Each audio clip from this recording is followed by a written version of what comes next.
Welcome to the 615 Sessions podcast on this Friday afternoon. It's been a while since we've had you guys in for an episode. That's because it's been the NFL offseason, and we've been on a little bit of a hiatus. But when there is news, and certainly news broken by friends of the podcast, we felt that we needed to bring you an addition. And certainly with training camp less than 2 weeks away, seems like as good a time as any to get this thing kicked back up. You guys know the man to my, I guess, right, if you're looking on the screen. That's Teron Davenport of ESPN, the Talking with TD podcast, wherever you get your podcasts. You know that man already, and not least of which is because he broke the news that Jamal Adams would be signing with the Tennessee Titans on a one-year deal yesterday, right about the time the radio show came on the air. TD, good to see you. Hope your summer has been good. Looks like you're enjoying a little bit of a scenic afternoon, and I hope that's the case. Yeah. This is an interesting signing for a great many reasons, but I guess from your perspective, when did you first get word that this might be possible, and how quickly did it all come to fruition? Because it seemed from my standpoint pretty fast. Yeah, it did come pretty fast. I first got word, I would say Tuesday, that he was going to come in and have a visit or whatnot. And Wednesday, he came in and they ran through some things. They had agreed to terms, and it was made official on Thursday. And it just, or yeah, Thursday. These days run together, man.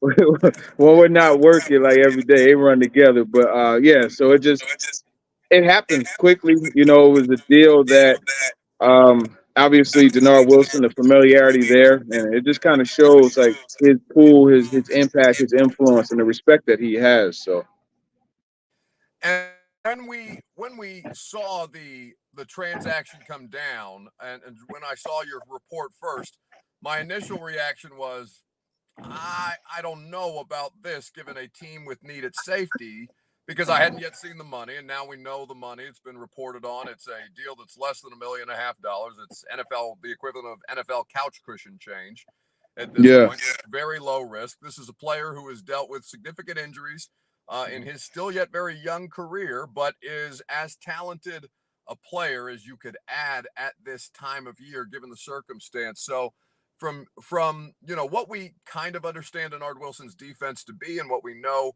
based on what they ran in New York, which is where the two were last together, including Steven Jackson, the safeties coach here, and Frank Bush, who was also one of the people that that Jamal Adams had come in contact with prior to landing in Tennessee and reuniting with all three of those gentlemen.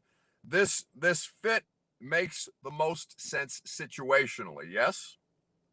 yeah, I think it makes sense situationally. And this deal is basically a 1 year prove it deal. It's along the lines of the veteran minimum. You know what I mean? So it's actually, from what I understand, less than what has been reported, the 1.125.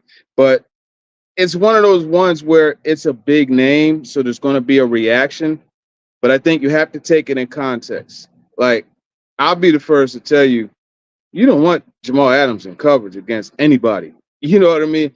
I'll mess around and be able to route him up. You know what I'm saying? So you definitely don't want him covering opposing top tight ends. You don't want him covering backs.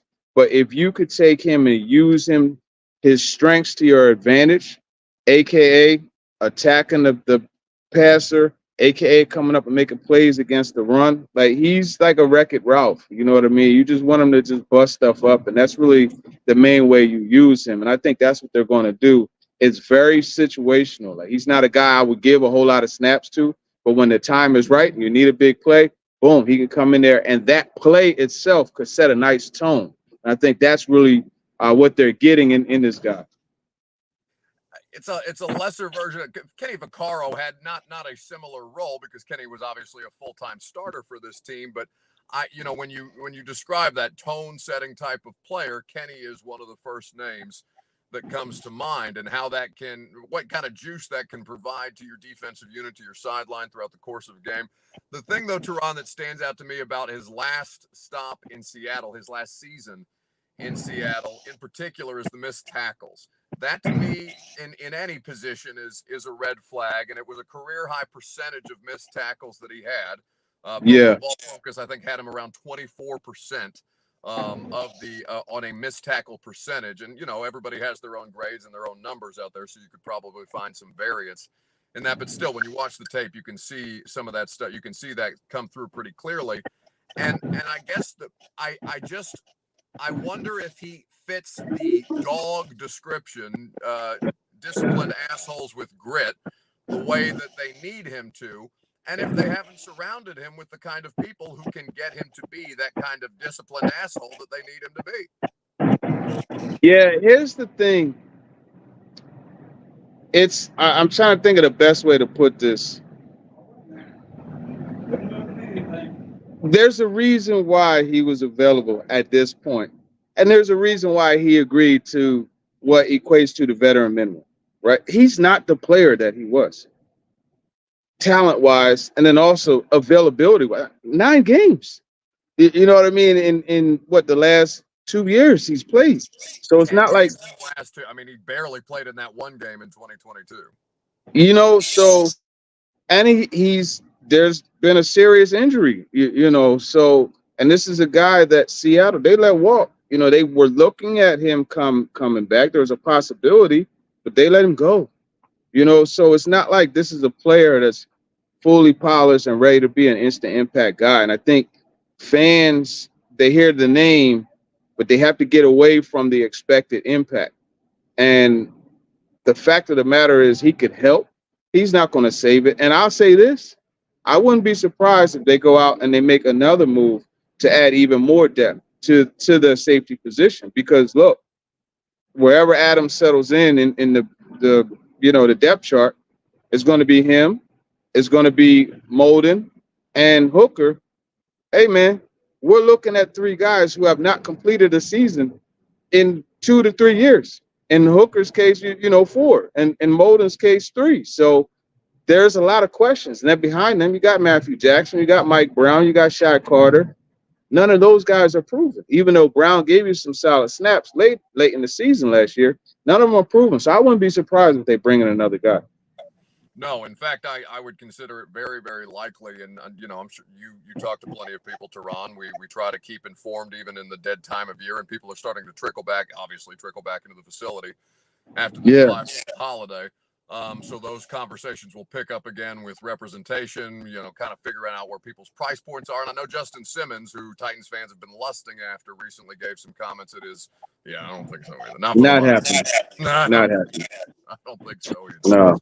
either. But that does not, because Titans fans have been so fixated on him, I think it's important to remind them that, hey, there are plenty of other safeties out there who can give you quality snaps. You don't have to get locked onto the top player or the player who will likely be at the top of the market when this second wave, third wave type of free agency comes around.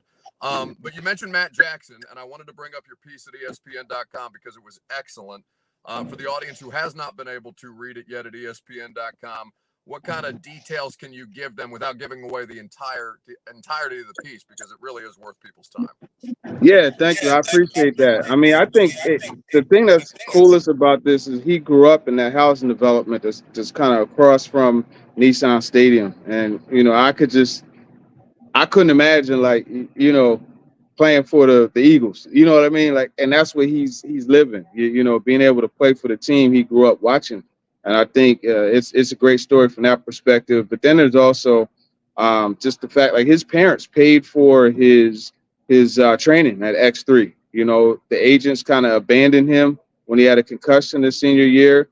He didn't have an agent, but his parents believed in him. His dad is from Chicago, still lives in Chicago. So it's like, hey, that season opener, that could be a special game for him. So there's a lot of stories within this story. And I just love the fact that, his mom especially, like, she was very, very forthcoming with a lot of things. There's some details in there, that were pretty cool.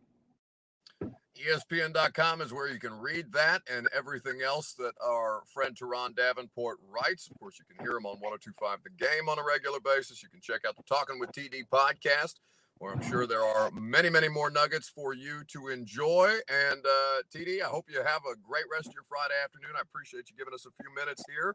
And I will see you sooner rather than later, my guy, because training camp is on our doorstep once again. It'll be here soon, and I can't wait. Absolutely. Ready to get into another season. So we'll talk to you guys on Monday morning on the radio show, and we'll let this man enjoy the rest of his Friday afternoon because it looks like we're interrupting. See you, TD.